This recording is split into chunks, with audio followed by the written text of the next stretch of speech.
নমস্কাৰ। পাঠ 2 জৰাসন্ধ জন্ম বৃত্তান্ত পাঠীৰ প্ৰশ্ন উত্তৰসমূহ আহাচোন আলোচনা কৰোঁ। প্ৰশ্ন 1 বৃহদ্ৰথ ক'ৰ ৰজা আছিল? উত্তৰ বৃহদ্ৰথ মগধ ৰাজ্যৰ ৰজা আছিল। দ্বিতীয় প্ৰশ্ন জৰাসন্ধ কোন ৰজাৰ পুতেক আছিল? উত্তৰ জৰাসন্ধ ৰজা বৃহদ্ৰথৰ পুতেক আছিল। প্ৰশ্ন 3 বৃহদ্ৰথ ৰজাৰ ৰাণী কেইগৰাকী আছিল? উত্তৰ বৃহদ্ৰথ ৰজাৰ দুগৰাকী ৰাণী আছিল। 4 নম্বৰ সন্তান লাভৰ আশাৰে ৰজাই ক'ত তপস্যাত মগ্ন হৈছিল? উত্তৰ সন্তান লাভৰ আশাৰে ৰজাই বনত তপস্যাত মগ্ন হৈছিল। 5 নম্বৰ প্ৰশ্ন বনত ৰজাই কোন মুনিক লগ পাইছিল? উত্তৰ বনত ৰজাই চন্দ্ৰকৌশিক মুনিক লগ পাইছিল। প্ৰশ্ন 6 মুনিবৰে ৰজাৰ কথা শুনি কি কৰিছিল? উত্তৰ মুনিবৰে ৰজাৰ কথা শুনি ধ্যানত বহিল আৰু ধ্যানযোগে পোৱা পকা আম এটা ৰজাৰ হাতত তুলি দি ক'লে যে এই আমটো ৰাণীক খাবলৈ দিলেই ৰজাই পুত্ৰ সন্তান লাভ কৰিব। 7 নম্বৰ প্ৰশ্ন ৰাক্ষসীজনীৰ নাম কি আছিল? উত্তৰ ৰাক্ষসীজনীৰ নাম জৰা আছিল। প্ৰশ্ন 8 জৰাসন্ধক কোনে বধ কৰিছিল? উত্তৰ জৰাসন্ধক ভীমে বধ কৰিছিল। প্ৰশ্ন 9 ৰজাই মুনিয়ে দিয়া ফল আনি দুয়োগৰাকী ৰাণীক কেনেদৰে খাবলৈ দিলে?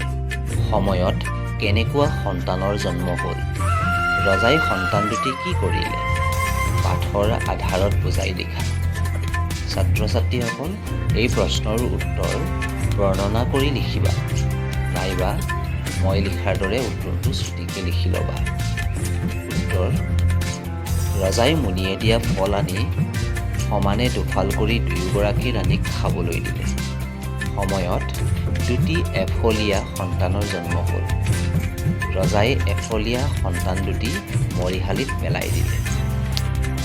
প্ৰশ্ন 10 জৰাসন্ধৰ জন্ম কেনেদৰে হ'ল? পাঠৰ সহায়ত লিখা। উত্তৰ এসময়ত মগধ ৰাজ্যত বৃহদ্ৰথ নামেৰে এজন প্ৰবল প্ৰতাপী ৰজা আছিল। তেওঁ দুগৰাকী ৰাণী বিয়া কৰাইছিল। পিছে দুয়োগৰাকী ৰাণী থকা সত্ত্বেও ৰজা বৃহদ্ৰথে পুত্ৰৰ মুখ দেখা নাছিল।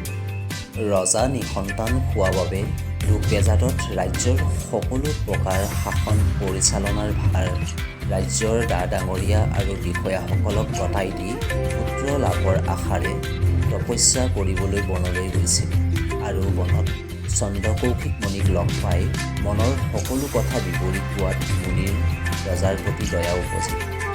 খন্তেকৰ বাবে মুনি ধ্যানত বহিল। তাৰপিছত ধ্যানযোগে পোৱা পকা আম এটা ৰজাৰ হাতত তুলি দি ক'লে যে এই আমটো ৰাণীক খাবলৈ দিলে আপোনাৰ ইচ্ছা পূৰণ হ'ব।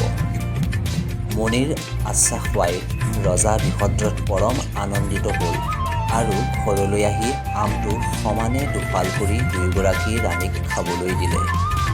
এই মন্ত্ৰপুত আম খোৱাৰ পিছত দুয়োগৰাকী ৰাণী গৰ্ভৱতী হ'ল।